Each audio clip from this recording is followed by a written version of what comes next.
قومی یکجہتی سلامتی استحکام کو نقصان پہنچانے کی کسی کو اجازت نہیں دی جائے گی، چاہے ایسے عناصر سیاسی ہوں یا کوئی بھی۔ بھارتی سرپرستی والے تمام دہشت گردوں، سہولت کاروں، دہشت گردوں کے معاونین کے ساتھ بھی فیصلہ کن اور بغیر کسی رعایت کے نمٹا جائے گا۔ فیلڈ مارشل سید عاصم منیر کی زیر صدارت 273ویں کور کمانڈر میں پاک فوج کا واضح اور دو ٹوک پیغام۔ فیلڈ مارشل نے کہا کہ حکومت اور پاک فوج کی مشترکہ کوششوں سے ملک بتدریج استحکام کی جانب گامزن ہے۔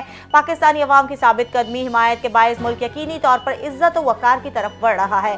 فورم کی حالیہ دہشت گردی کے واقعات میں جانوں کا نذرانہ پیش کرنے والوں کو خراج عقیدت۔ سپہ سالار کی کمانڈرز کو میدان جنگ میں پیشہ ورانہ مہارت کا اعلیٰ ترین معیار برقرار رکھنے کی ہدایت۔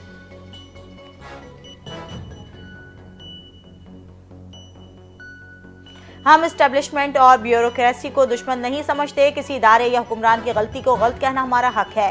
حکمران امریکہ کی سوچ کو بغیر سمجھے اپناتے ہیں، حکمران مغرب کی نہیں اسلام کی پیروی کریں۔ سکھر میں سربراہ JUI مولانا فضل الرحمان کا دستار فضیلت کانفرنس سے خطاب، کہا ہماری پاکستان سے وفاداری اور دوستی کو تسلیم کیا جائے، ہم خوش آمدید سیاست کے قائل نہیں، حق بات کریں گے۔ مولانا فضل الرحمان کا کہنا تھا کہ دینی مدارس قائم اور JUI جدوجہد جاری رکھے گی۔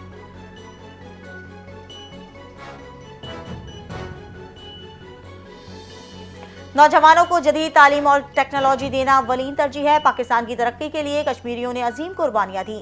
وزیر اعظم کا مظفر آباد میں لیپ ٹاپ تقسیم کرنے کی تقریب سے خطاب، کہا محنت کرنے والے طلباء قوم کا فخر ہیں، یہ لیپ ٹاپ ایک مشن نہیں بلکہ ایک ویژن ہے۔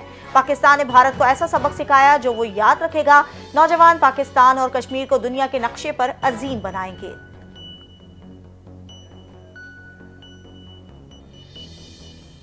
پاکستان فلور ملز ایسوسی ایشن کا گندم کی فوڈ پالیسی پر شکوک و شبہات کا اظہار، یہ پہلی بار ہو رہا ہے کہ فلور ملز کو کوٹا دیا گیا ہو اور ٹریڈرز کو بھی شامل کیا گیا ہو۔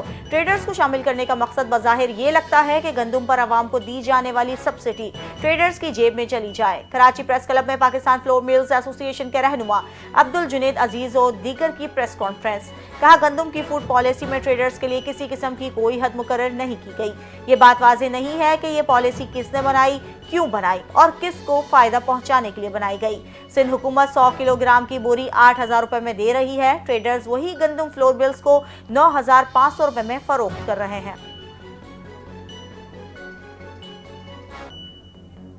کراچی میں نوجوانان مہاجر کی زیر اہتمام یوم مہاجر ثقافت کے موقع پر ریلی کا انعقاد۔ ریلی کی کریم آباد سے مزار قائد آمد۔ ریلی کی قیادت نوجوان مہاجر کے چیئرمین زہیب اعظم، سینئر وائس چیئرمین فائز علی خان اور جنرل سیکرٹری عمیر عامر مقصودی نے کی۔ کراچی کے مختلف علاقوں سے نوجوان قافلوں کی صورت میں شریک، اپنی ثقافت اور قومی شناخت کا پرامن اظہار۔ یوم مہاجر ثقافت ایک نظریہ، پہچان اور اجتماعی شعور بن چکا ہے۔